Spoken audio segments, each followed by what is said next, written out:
What does it mean to be a conservative? Who are we? What are we all doing together? The left creates chaos. What is the framework for conservatism? Well, I'll let you know when we all decide. I mean, we'll see who wins. Who gets to define what we should teach our children? Well, the first thing to lay out is somebody will do that. Do you think the Bible belongs in schools? It's the most important book ever composed. That's the one book we banned from schools. Today, you can't read the Bible in schools. You can, in some cases, must read pornography in schools. Well, I think they had it right in the 50s, actually. Maybe we should go back to that standard. Conservatives are the party of normal. Michael Knowles. Hello. Hello. It's excellent to be here. You know how fun it is to do these real talks with people who I'm so close with? It's like we're going to get into too much trouble. I did wonder. I said, how long are we going to be here? You know, we could go on for 5 or 6 hours. We could go on forever. I am really pleased to see, well, my book with words, but these. Yes. Because, you know, conservatives now, things have realigned, they've switched, and it used to be, it was the left-wingers and the hippies were the ones who were really into the health food and the this and the no GMOs. Yeah. But now it's the right. The right, like no sugar, no aluminum, no anything. But these are a real guilty pleasure. Well, we try to find some balance here where we don't only drink raw milk. Mm-hmm. We don't only do, I don't know. I mean, this is really what I wanted to talk to you about, is what is happening to us, because I think we're getting real confused real fast. So, okay, but before that, we're going down memory lane. Okay. I got to show you something that my team dug up from, I think this just might be our 10-year anniversary. I think this is 10 years. So look how you haven't changed. I've aged. Take a look at, this is your video from PragerForce. You're our first PragerForce member. I was the face of PragerForce You were. 700 years ago when it began. 729. I'm terrified to see pre-3 children when I just looked so bright, young, vibrant. I'm terrified to see. Yeah. Okay, let's see what people think. With over 70 million views in 2015, PragerU has become the dominant video resource and I think I might still have that jacket. Conservative ideas online. Look at your hair. So what's next? Look at my hair. Introducing. Why did I age and you didn't? That it's is the not cigars. True. That's not. It's the they're preserving. I'm going to start smoking cigars. It's going to work. People don't understand the health effects of cigars. That is amazing to look back and think, because when I look at that, I feel that I look a little more tired now with all the kids. Fair. I feel a touch. I've expanded just a touch. I don't know if maybe I would fit in the jacket. I don't know. My hair is a little short. The hair was an upgrade since then. But maybe you're right. Maybe I'd look much worse if I hadn't been smoking those cigars. Well, you've hired a stylist since then, right? A stylist was hired for me. Now, I was kind of opposed to this, but Daily Wire in the early days, that was probably before I started my show. They decided they wanted to make me hip and cool, and that was a complete lost cause. You know, that was never going to I don't know. I feel like you kind of wear the same stuff. I mean, I literally may have that same shirt in my closet. I can't, I'm a conservative. I don't want to give things away. I don't want to throw conserving. things out. Also, conservatives love the earth. Why create extra piles of clothes? That's right. That's great. Well, at least you haven't changed that much, so that's a really good thing. What did you think you were going to be when you grow up? Did you know you'll do the troublemaking that you do? From my earliest memories, I wanted to be in show business and politics. I wanted to be an actor, and I have been an actor. I've been an actor in different. That's why they don't let you in on any of the Daily Wire films. Exactly. I mean, Daily Wire only casts non-actors in their films. Yeah, you're the only real actor at the Daily Wire, and you're not in their films. Classic. The classic. You know, I did have a brief cameo as a Native American Indian in one of their recent movies, but of course they have to. You know, they have to zig when everyone zags. But I did. I was an actor for a bit, and then I always wanted to be in politics from my earliest age. And so, oddly enough, now I am in political show business. You know, I'm doing both of those things every day. As with all things in life, really, I probably couldn't have plotted out the individual steps, the blank book. I probably couldn't have guessed, or, you know, getting into conservative politics through Hollywood. I probably couldn't have guessed that. But the main thrust of what I wanted to do was there really from my earliest memories. I am doing basically exactly what I've always wanted to do. The first time I heard about you was when I called Jeremy Boring. This was before the Daily Wire. Yeah. We were all in this like crammy little place in Los Angeles. Yeah. And I said I needed a Prager Force kid. I needed a Prager Force face for this video. Yeah. And that's how it all started. Yeah. I guess certainly that would have been my first Prager And he video. told me you'd be great because you're an actor. Yeah. And so you're basically acting in this thing. So that's awesome. I really liked getting the part because I was in a category of one. Young, conservative actor in L.A., able to work on a dime. There wasn't a lot of competition. Well, you did a great job. Thank you. So why did you study what you studied in college? You went to Yale? Yeah. I went to Yale. Now, I used to say, to my great shame, I went to Yale. But you'll notice a lot of prominent young right-wingers somehow emerged from Yale. Because when I was an undergraduate, these guys are a little older than me, but Vivek and J.D. Vance were both at the law school. So we overlapped a little bit on campus. And I think the explanation is, if you go to Yale, probably you're going to go left. And you might go really far left, and you might be a they, them by the time you graduate. But if you don't, you will become radicalized to the right. You will actually become a reactionary. Like a fighter. Yes. When I entered Yale, I was a kind of happy, amiable libertarian or something, and religiously agnostic or even an atheist. And by the time I graduated, I was significantly more right-wing, a traditionalist, conservative, much more open to the possibility of religion. Obviously, I reverted later. So if you can survive the onslaught of propaganda, it can really being in that kind of left-wing environment can really help you hone your thoughts in the other direction. So I studied history, and then I picked up a second major, an Italian literature major, because I already spoke Italian going in, so I didn't have to take language classes. But I liked Italian literature, and I figured a good pad the grades a little bit, get that GPA up. And by the end, I had enough courses for a major, so they said, you should just do it. And, don't worry, you won't have to write a thesis. And I said, well, that's easy, okay. And then there was a real bait and switch there, because then they said, okay, so what's your thesis going to be? I said, hold on, you told me I didn't have to do a thesis. But I ended up translating a play by Machiavelli that had not been translated for the English stage. The Yale department was really big on this play. So they said, okay, if you translate it, we'll let you produce it. You like politics, you like show business. So what a great thesis, isn't it? And I did it. It was a lot of fun. That helped advance my love of political philosophy, which continues in an amateur way to this day. And I did have something akin to a liberal arts education. Real, proper liberal arts education basically doesn't exist anymore. Donald Kagan, who was a legendary Yale professor, a right-winger, I think he was dean of Yale College for a while, he said, you no longer had to have an education to graduate Yale. And eventually he said, I'm not sure if it's even possible anymore. But one of the defining features of a liberal arts education is you're not really learning anything practical.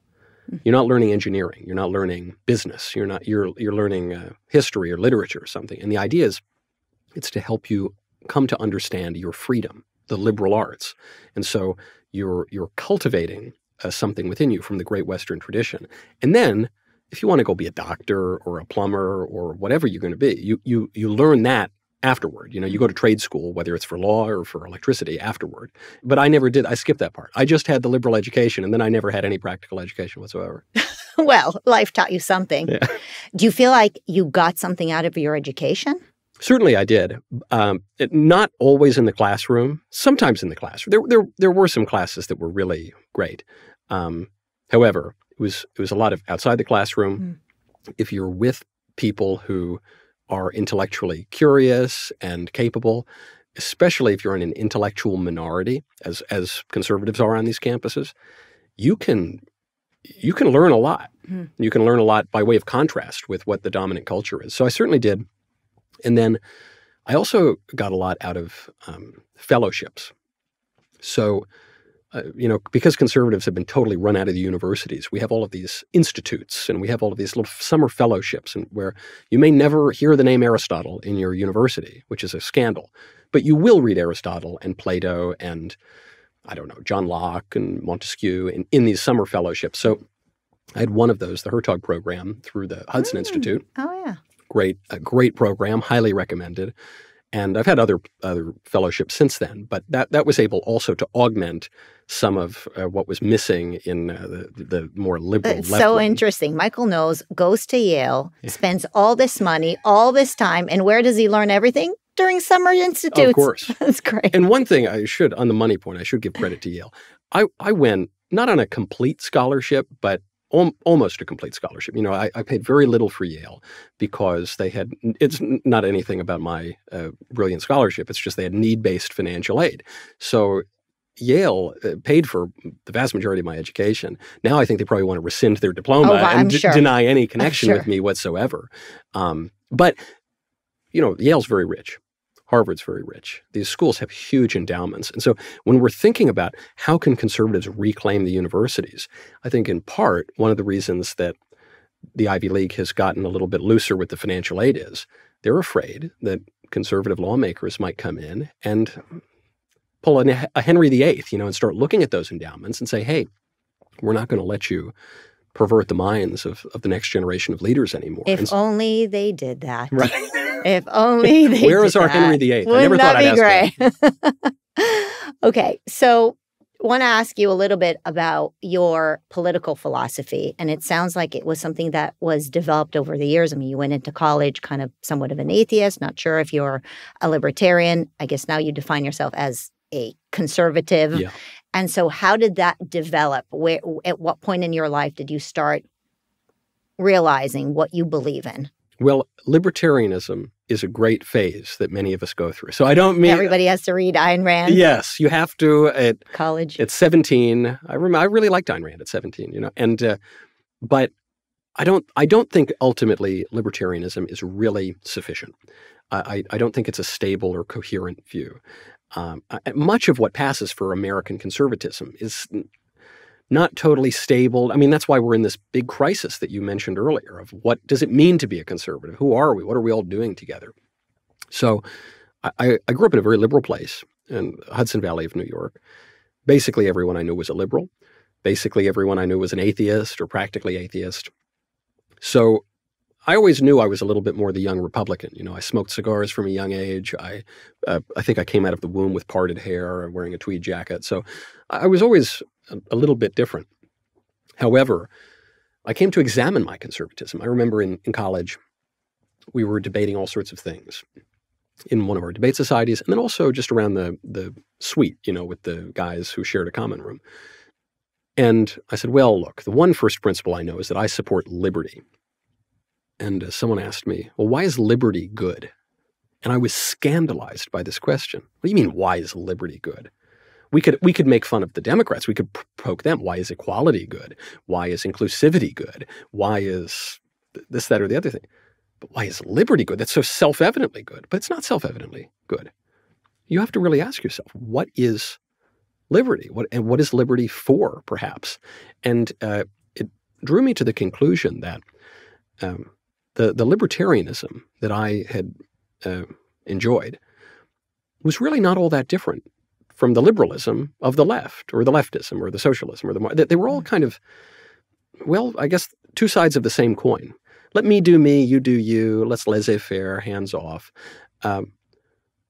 which denies a kind of telos to the world, an end of man. It denies really the ability to know what we're all doing. And this has political ramifications because it leads us to radically different conclusions about what politics is about. The libertarians and the leftists and the socialists and the communists would say, well, politics is about just individuals, getting what they want, the best for the individuals, I guess, whatever they want to do, if it's not harming other people and it's maximizing utility, say, or whatever.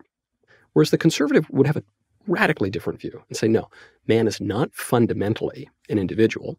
We're individuals. We have liberty. Liberty is the greatest gift that God ever gave us, but it's for something. Man is fundamentally a political animal. We're a social animal. To quote Kamala Harris, we didn't pop out of a coconut tree. What's funny, we make fun of her for saying that. It's the smartest thing she's ever said. That's like the one thing she said that's true. We're born into families. And so that means that the bedrock political unit is not, as the left and the libertarians would say, the individual. The bedrock political unit is actually the family. Because politics means more than one person. It's public. So if it's the family, then that means we're born not primarily with rights and entitlements. We're born primarily with obligations and duties in relationship with other people. I owe my parents reverence and respect, and I got to do the chores. My parents owe me certain love and consideration, nurturing. And, well, that means that politics is ultimately about the common good. Wouldn't the left then say the same thing? I mean, the left is also about collectivism and communism and socialism and the common good. It might be a different view of what the common good means, but you are basically saying that conservatism should take some of what we view as leftism and collectively decide what is better for the common good, where the libertarians or maybe the classical liberals would say, live and let live. And so maybe they're more different than the left and conservatism. That's what they would say, but they're wrong. Because at a superficial level, it does seem similar to say that we have a collective interest versus we care about the common good. But how does the left arrive at its collectivism? Does the left do that by building up really strong families, as I just suggested? Certainly not. The left hates the family. The left wants to tear kids away from their families and put them in government schools or kill the kids, give their parents the right to kill the kids, or encourage divorce, or really do anything they can to explode the family, redefine marriage in the law. So the left likes collectivism. But in order to get to that collectivism, they have to break down all of the organic, natural units of politics, especially the family, so that at first we're all atomized individuals. We have no civic associations. We have no natural institutions that can defend us against this acidic leftism. And then what do? At that point, the classical liberals and the libertarians say, okay, good. We're all individuals, good. The left just takes it further and says, okay, now that we're all individuals, now we're going to scoop you all up again. And so you see this very clearly in the symbolism of fascism, which is the bundling together of sticks in this unit of the state. With leftism, you see it in communist symbolism, I suppose, but it's all basically the same. It's an artificial, inorganic collection of people. So then, for the left, I don't even know that they use the term the common good, but whatever they're talking about, the collective will of the people or something, it really derives from utilitarianism, this notion that we can derive moral conclusions from what might bring about the greatest good for the greatest number of people. We're trying to measure this in units called utils or some totally contrived nonsense. Whereas the conservative and the classical understanding of the common good is totally different from that. The common good is not just what 51% of the public wants. The common good is not just what some kind of vague general will would desire. The common good is what is good for the individual, for the family, and for all of us together. It's goods that we hold in common. So in order to understand that view, we have to think that there's such a thing as human nature. Don't forget the left, and even some of the radical individualists on the right, they kind of deny human nature. But on the right, we say, no, there's human nature. Man has certain ends, certain material, natural ends. We feed ourselves, we get married because we're a coupling creature, we're fruitful and multiply, I don't know. And we have supernatural ends as well. We can know the existence of God with certainty from the natural world. We want to know God and enjoy Him forever in eternity. And we come to understand our natural ends better in light of our supernatural ends, but we can at least reason through some of these things. And so as we can know that, we can know, for instance, just to bring this all down to earth, that it's not good to mutilate a little kid's body. It's not good to encourage kids to take a bunch of drugs. It's not good to expose kids to pornography in elementary schools. The left is actively trying to do all of those things.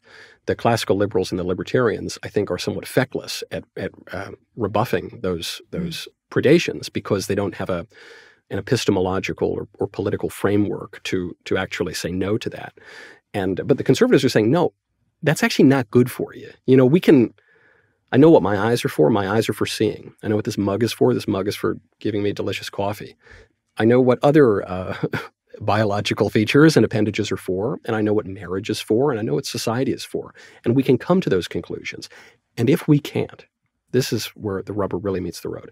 If we can't, through reason, come to certain conclusions about society and therefore make certain exclusions, then we're not capable of self-government because we're saying we don't have reason. We don't have moral conscience. We can't really know anything about anything. So then what are we doing voting? Boy, we don't even know what we're all doing here. So who, in your opinion, is the we that concludes what is good for society? So, you take the left and you give all these examples of how they're basically creating utter chaos out of our society, right? That's what the left creates chaos. Yeah. Conservatives say that they create order and they're the common sense party. And so conservatives or Republicans are now inheriting the non-wokes, right? Yeah. People who are non-woke, we're inheriting them because they're saying, well, I don't want that left-wing extremism. And so I'm either a classical liberal, I believe in live and let live. Let me go to the conservative camp where I'm not seeing all these children being mutilated, families being torn apart, all of this complete crime bunker stuff on the left.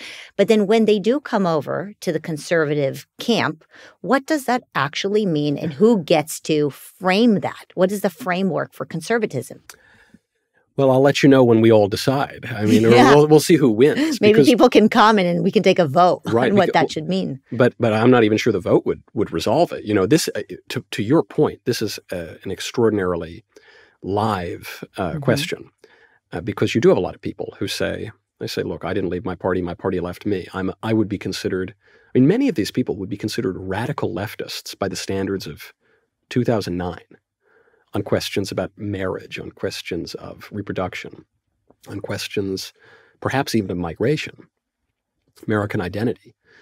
But the left, the Democratic Party, has moved so far to the left that they find themselves oddly in the middle now, or even on the center politically homeless and don't know where to go. So then the question for the Republicans, and I count myself a tried and true Republican, because I don't think politics just exists in the ether. It's real practical stuff. We got to put it into action in real life. The question is, how do you welcome these people in, enjoy their votes, which is very important, encourage them in their political thinking, to say, okay, good, you realize you were going down the wrong path, you've turned around, you're walking down the right path. Well, keep walking, keep going, Don't just stop at a mealy-mouthed, incoherent center leftism, but keep going, really follow your intuitions to their logical conclusion. How do you get them to do that? And how do you maintain some kind of coherent conservatism without just becoming the radical Democrats of 2013? Mm-hmm. It's not an easily resolved question. Well, you want to have a big tent. You want people to walk away from the worst. You do need to win elections. You also need to win common sense, right? Just stay away from the bad stuff. But you also need to articulate, as we all need to know what we stand for, so that, first of all, we're honest with the people who are following us, right? That's the first thing. Come follow me. Follow me into what? Right? What does that mean? Come follow me. And what does that even mean? Let's say you could wave a magic wand and you would be the leader in that tent. Yeah. What would you define as what is right and true and best for conservatives today? Well, I'm going to steal a line from the late, great Sir Roger Scruton, who was asked, what is conservatism? And he said, well, I think conservatism has something to do with conserving things, which is very unsatisfying for people who want it to be about liberty or rights or even tradition. Tradition is a better guide. Trump articulated this pretty well. He said, look, we don't want to upend everything. We want things that have been practiced for a long time. We're going to defer to that a little bit. That's a kind of, because tradition is not just some old dusty thing that existed in the past. That if that were the case, it would just be an antique. It wouldn't be tradition. Tradition is that which has endured from the past all the way up to the present. It means it's quite durable, probably, and it's developed and it's changed and it's been translated over time. But I would be more inclined to follow something that's lasted 2,000 years than some dumb idea that someone came up with a few days ago. So what is it? What makes us conservative? Well, I think one good way to think about it is conservatives are the party of normal. We're the normal party. This is something that I think is true, and it sells to the leftists and the libertarians who are scandalized by how crazy the Democrats have become. We're the party of normal. We want to live a normal life. We want a normal country. We want to raise our normal families in normal communities and not be subject to these insane social experiments on our kids, on our small towns in the middle of the country, on our education, on our economy for that matter. And the reason I think the party of normal is an effective way to think about it is that normal can mean two things. Normal is the way people ordinarily behave, and normal is the way people ought to behave, like normative, like standards and norms. And this is an area where this is really the point of my book, Speechless, and I think it's affected the conversation to some degree on the right. That was at least what I was aiming at. We need to be the party of standards and norms. When I wrote that book, the right was in the throes of free speech absolutism. And I totally understand why we had adopted that perspective, because the left was censoring us everywhere. And we said, no, we stand for free speech in all cases. Nothing should be banned ever. But that's not really a conservative view. That was a very reactionary view from us. Not only is that not a conservative view, it's never existed anywhere. We came to view the fight over free speech, say 4 or 5 years ago, as a battle between free speech on the one hand and censorship on the other. That's not what it is. It's a battle between two competing sets of norms. Conservatives don't think that we ought to have free speech for obscenity. We don't think we ought to have free speech for fraud or for direct threats there's plenty of stuff that we right, or no exclude. Censorship of books that are pornographic in schools, right? In schools, yeah, for your 11-year-old to read, of course not. I'm all for banning those things in those circumstances according to what is appropriate and standard and normal. So the only question is, to use the school example, what books are we going to include? Which books are we going to exclude? In the 50s, you could read the Bible in schools. You could not read pornography in schools. Today, you can't read the Bible in schools. You can, in some cases, must read pornography in schools. Well, I think they had it right in the 50s, actually. Maybe we should go back to that standard. There's a chasm, obviously, between the two forms of normal, how people all behave and how we ought to behave according to standards and norms. And I think part of the conservative project is we want to, it's really just part of the process of education. We want to bring the way that we behave more into line with that which is reasonable. Our wills are divided, right? Like I, for instance, really want to eat another one of these chocolates, but I don't want to get fat. Because I will fat shame you. And you will fat shame me, and I might go into a diabetic coma if I keep eating these because they have 7,000 grams of sugar in them.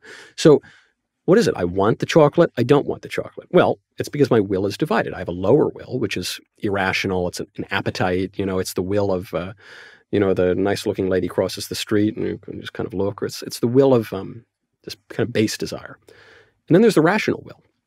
Just say, no, I want to refrain from eating the chocolate because I want to fit into my suit, because I want to look good at the speech that I'm giving, because I want to live longer and be around for my family. And classically understood, the rational will was understood to mediate between the appetite and the divine will, which is subjective and obviously omnipresent and omnipotent. So we want our politics to be a little bit more reasonable. We understand it's a fallen world. We're never going to totally get there. We have to make accommodations for people who are not totally advanced in virtue. And we got to live in reality, of course. That's a big part of the party of normal. But it is urgent. This is not just pie in the sky, ivory tower stuff. If we don't return our politics to some accord with reason, then politics will become more of what it has become in recent years, which is just an irrational battle of wills where one side is clubbing the other over the head and we're just going to see who's got the biggest club and who's going to bleed the most first. That's a very dangerous situation. It's how polities fall apart. And so right now, I would at the very least like to have one political party arguing for a reasonable society. The issue is, again, who defines what is normal? So let's take Hungary. Yeah. Like Viktor Orban. Yeah. He is in some ways the opposite of what you would call a classical liberal, right? He's just, he's a right-winger who draws the line and says, this is what is acceptable and this isn't what is acceptable. And so some would call him a tyrant. Some would call him basically the mirror of a leftist, where he would basically say, this is what's going to be done, like it or not, I'm running this country. So is that the expectation that somebody on the right would come in and take over America and basically draw the lines for us as to what is normal? Who defines what is normal? And if normal is defined, but what the culture is driving, right? Well, it seems normal that, transing your kids. This seems totally normal because everybody is doing it, right? This concept that if everybody is doing it, now it means it's okay and normal, then very quickly the left can just create new norms. And we've seen that in America. But the flip side of it is that if you become a tyrant, then one person gets to decide what is acceptable and what is normal. And I think that's really the tension that we're dealing with right now, because if we don't know what we stand for, then we don't know what to teach our children is in fact normal. The reason you're refraining from eating this entire bowl is because somebody taught you that it's bad for you, right, and that it shouldn't be normal because it's going to hurt you. Yeah. And so who gets to define what we should teach our children in the next generation and the public in general, what is acceptable versus what is harmful and not normal? Well, the first thing to lay out is somebody will do that. Sometimes the objections to conservatism from the liberals on the left and the right will be, well, who decides? Yes. But the inevitable conclusion is somebody. Somebody will decide. Even in the sort of liberal utopia, we're human beings who live in a finite world. Someone is setting these norms. And so it's funny, you mentioned Orban, who I think is a marvelous leader. But you say, well, look, some people, especially on the left, they call him a tyrant. But the irony, of course, is Viktor Orban is one of the most popular democratically elected leaders in the entire West. Viktor Orban has a far greater democratic claim to govern than really any American leader has for decades at this point. He won very clear elections. He's not liberal. He says, look, we're an illiberal democracy. We think certain things are true, and look, we're a country founded on the crown of St. Stephen, and so we're gonna just kind of do what we've been doing for about 1,000 years, and we're going to create all sorts of carve-outs for people. Not everyone needs to be a Christian. I mean, first of all, Hungary is a Catholic country. Viktor Orban is a Calvinist. Hungary has one of the most thriving Jewish populations in the world. I think it's got the second largest synagogue in the world. I was there last year visiting the Jewish neighborhood. Great, good food, a little overpriced as kosher food often is, but it was very good. So it's a thriving, in a certain sense, multicultural country, but it's a country that still has its identity. It's still Hungarian. In America, it's hard to say, what are we anymore? Even in the United Kingdom, what is, you walk through the United Kingdom, you sometimes think you're in Karachi or something like that. What is it? The British don't really have a sense of their identity anymore. And when I say that, I'm not even referring to, all people being descendants of the Angles. I mean, like, what do they believe? What do they do? What are their behaviors? What unites them as Britons? So this question of who decides is... Well, let's use the family example. Right now, the liberals would say that the liberal left would say, well, the public schools should decide what your kids believe. The public schools, so really the state, should decide what your kids think about transgenderism, what your kids think about porn, what your kids think about God, what your kids think about everything. And by the way, they're going to answer those questions all on the wrong side.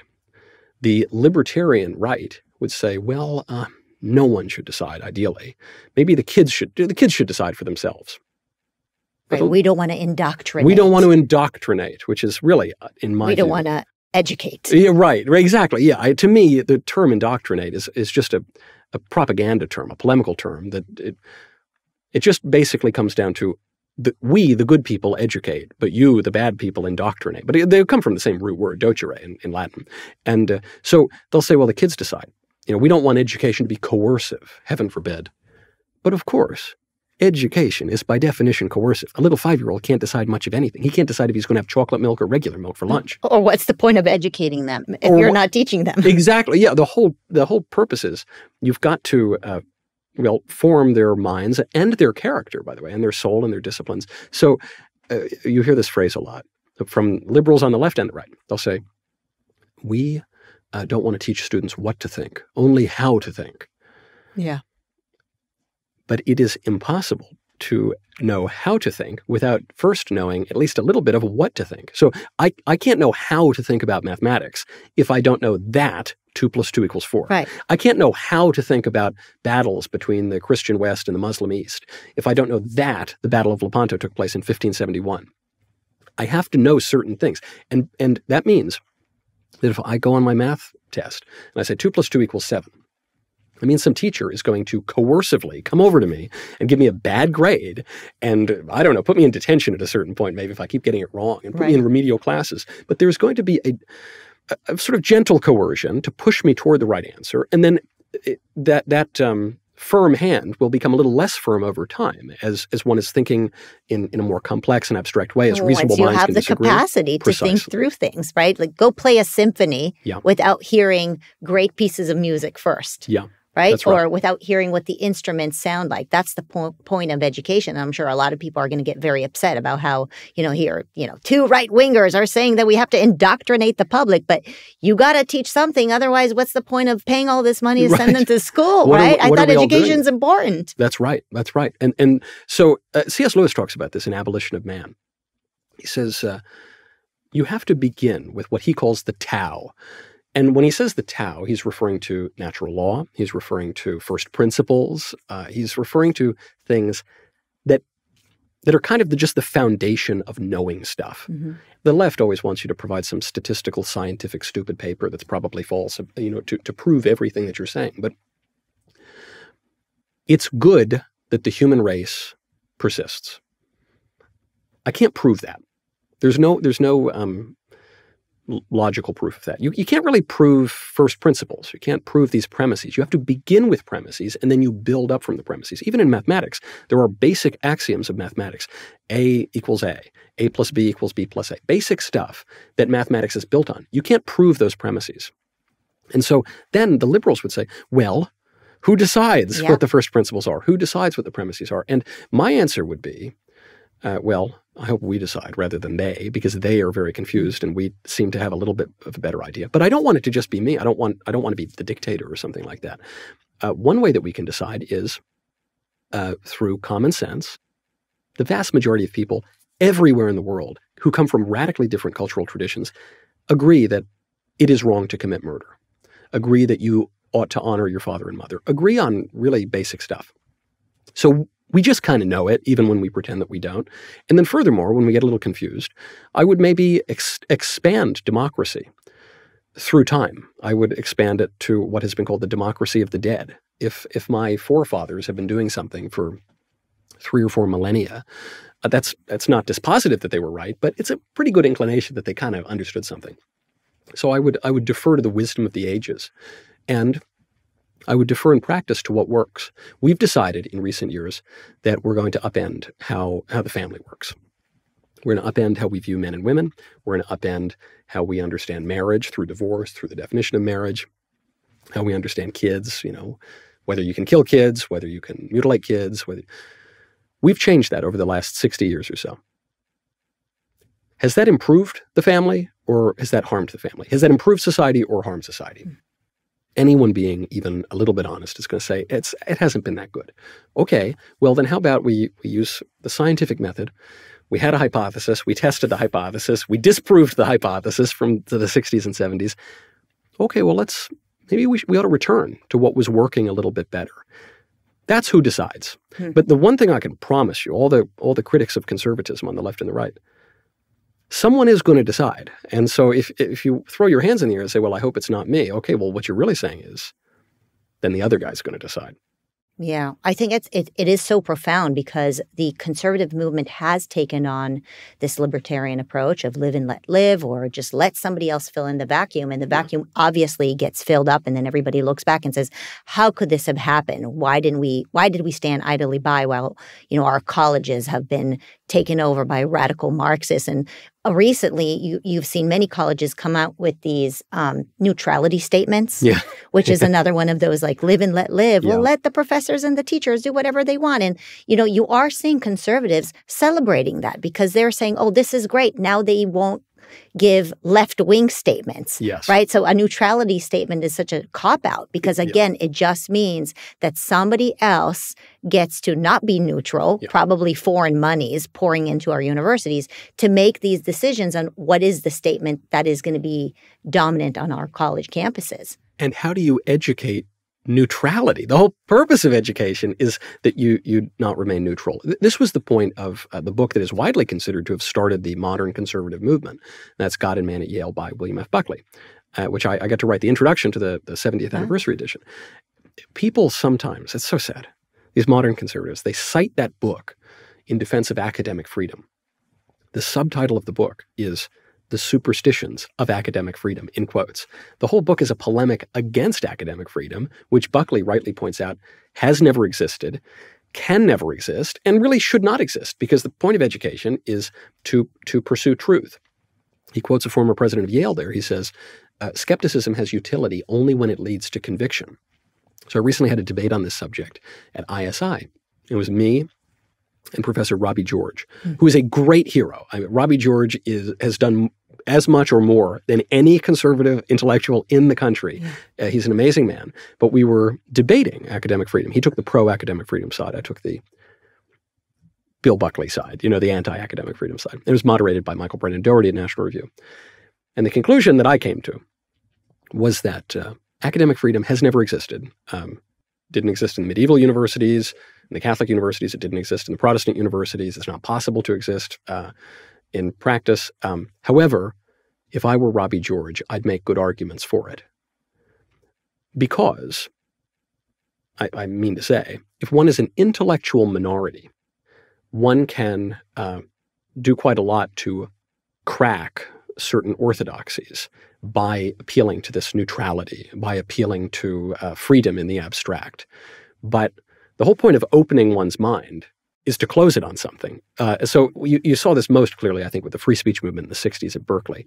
Remember, they called for free speech, total academic freedom. And would you say that the University of California, Berkeley has a lot of academic freedom today, a lot of intellectual diversity? Not a chance. It's one of the most left-wing schools in the country. They wanted academic freedom as an instrument to crack up the conservative curriculum, take some power, and then set new standards and norms themselves. So that's why I really hope that my debate is not misinterpreted to be a criticism of Robbie George or any conservatives in the academy who are arguing for more academic freedom. If the left can be hoisted with its own sophistical petard, I'm more than happy to do it, just as they did it to us in the 60s. However, we shouldn't believe our own press releases. And we need to remember that the purpose of education is to teach something. And if we're going to pursue the truth, then we're going to come to certain conclusions about the truth. And we're going to exclude that which contradicts those conclusions about the truth. And unfortunately today, many students' minds have been so empty that their brains or so open rather, that their brains have fallen out. Do you think the Bible belongs in schools? Of course. K through 12? Of course. For those who are not religious, who are watching the show or listening, let me just ask a simple question. Do you think the Bible's an important book? Do you think the Bible is more important than, say, The Call of the Wild by Jack London? Do you think the Bible is more important than, say, Catcher in the Rye by J.D. Salinger? I think we would all agree it is. It's the most important book ever composed. It is impossible to understand the Western tradition without knowing the Bible intimately. It is impossible to be an educated person without knowing the Bible intimately. That's the one book we ban from schools. That seems kind of crazy. Now, the argument is that, well, we have a secular country. The framers didn't think we had a secular country. The great men who built our country didn't think that. It was quite religious, and we have In God We Trust on our money and in our national anthem. But which they'll take out if they could. But, certainly, they're trying to. But they say, well, it's a secular country, and so what? So now the purpose of education is to teach kids to pursue the truth. So, but we're going to take out the very foundation of all truth. We're going to take out the Creator, the living God, who is the bedrock of all that exists, being himself. How's that going to work for you? I mean, again, for people who are not persuaded by religion, I guess I'd ask, do you think people generally were better educated in 1945, before we took the Bible out of schools, or after the 1950s or early 1960s? Is anybody really going to tell me that kids these days are better educated? I don't think so. Well, we know the literacy rate has dropped, but what they would probably say is, well, Michael, you can't force religion on Americans, and what you're trying to do with asking for the Bibles to be back in the classrooms is force Christianity on people who don't want to be Christian, and that is not fair. Well, I'll calm them down. I'll calm down their fears, because I'll point out, I am a mackerel-snapping papist. I come from the Catholic Church, and at the time that the Bible was taken out of schools, one of the controversies was that the Bible was being taught from a Protestant perspective. So this disadvantaged Catholics as well. I think now Catholics, Jews, Muslims, really anybody would say, please, Protestant, whatever, we don't care. Just get God back in the schools in any way. But I'm not suggesting that public schools need to become a rigorous catechism class. There probably ought to be a little catechism in there. And well, I guess my point is there already is a sort of catechism. There already is a lot of religion in schools. The schools teach that a man can become a woman, to use a prominent example. That is an anthropological and ultimately religious point of view. The schools teach that if a little boy thinks that he's a girl, he ought to act like a girl. They teach, just in the other LGBT LMNOP stuff, they teach that, not that men and women are meant for each other and that there's a purpose to sex and coupling, and you ought to, and actually even when people get married, they ought to have children if they are able to, and they don't teach any of that. But they don't teach nothing either. They say, no, people are born a certain way. They might have an orientation. It's innate, it's immutable, and you ought to pursue those desires to the exclusion of others. Same point then. Every time you create a vacuum, something else comes in. So if you take out the Bible, there'll be a different religion, some incarnation of another religion that will come in. In the same way, every time you say live and let live, just pull everything out, something will come in, and it's most likely bad. Something certainly is going to be taught. The question is just what? I would imagine that people who are thinking about even America's sovereignty right now when it comes to wars, World War wars, right? Yeah, and so does America get involved in wars that are on the other side of the planet? Do we get involved in the Russia-Ukraine war? Do you get involved in the Iranian war, right. The Israeli-Palestinian war? Some would say, well, we need to protect ourselves. We need to put the mask on and protect our country. Our country is under attack. Yeah. And some would say, well, but do you just let the whole world live and let live? Or do you need to step in, right? This is now you take this small thing that we were discussing and you amplify this and it becomes bigger. Where do you draw the line between we're all children of God and there is some morality? The United States has played a very big role in that. If you look at Eastern Europe and the Berlin Wall and just how the world has become a better place when America does get involved. And then with that said, we're bleeding here in the United States. How do we take the little that we have with this national debt that we're accumulating and reckon with the concept of getting involved in another international war? Right. The first question that people are debating, should we be involved in these other parts of the world? I'll sidestep the debate. We will be. We are the global empire. You might not like that. You might not think it was prudent to become the global empire. You might not like empire in principle. We just are that. We just are the global hegemon. And if we cease to be that, which we might well do, or the empire might crack, that's one of the issues we're facing right now, some other empire is going to take over. China is going to take over, or probably just it would be China at this point. But that will happen. The Westphalian system of sovereign nation states that came after the wars of religion, and that really is concrete after World War II. That's just kind of an abstraction, but that's not we're not really a nation in exactly the same way that Mauritius is a nation or that Sri Lanka is a nation. We're quite different, and so when Vladimir Zelensky criticizes Donald Trump, as he has, or criticizes J.D. Vance, a lot of Americans are offended. I'm offended by it too. Say, who are you, man? We've given you a ton of. He made these criticisms while he was touring munitions factories in America. Yeah, talk about Shapiro autographing the little bombs rockets. Or what? Yes, yeah, and you think talk about looking a gift horse in the mouth. You're complaining and attack. But in Zelensky's defense, Zelensky's not viewing himself as the leader of a sovereign nation. He's not. They don't hold elections in Ukraine. We've been involved in Ukrainian politics for a while, including the way that he ascended. And Ukraine's not really a sovereign nation. It doesn't have anything resembling real borders right now. Ukraine is a vassal state in the American empire. I'm not even saying that's a bad thing. I think empire is the norm throughout history, but we will be involved in some way. So then the question is, okay, do we go full, George W. Bush, let the bombs fly, freedom seeds down the range, baby, we're going to be the world police? Or do we do something else? And I think just not even as a matter so much of principle as of prudence, we have to pick and choose.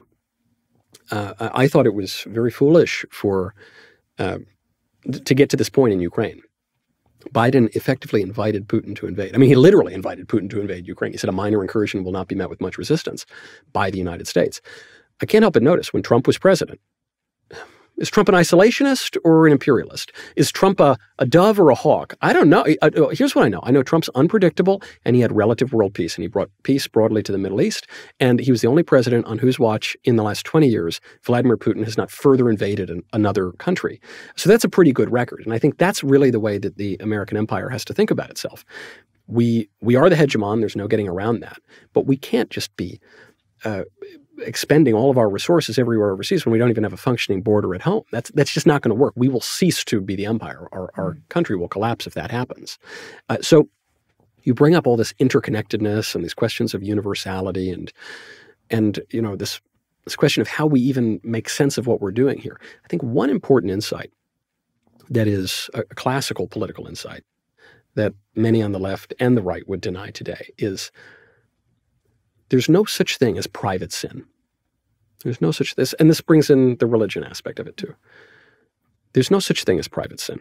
You hear, we don't want the Republicans in our bedrooms, which they usually say we don't want Republicans to stop us from killing our babies. That usually doesn't take place in a bedroom anyway. But furthermore, if you have a country that is constantly enthralled to grave and persistent mortal sin, that's just doing really bad, vicious stuff all the time, privately, you can't publicly have a good country.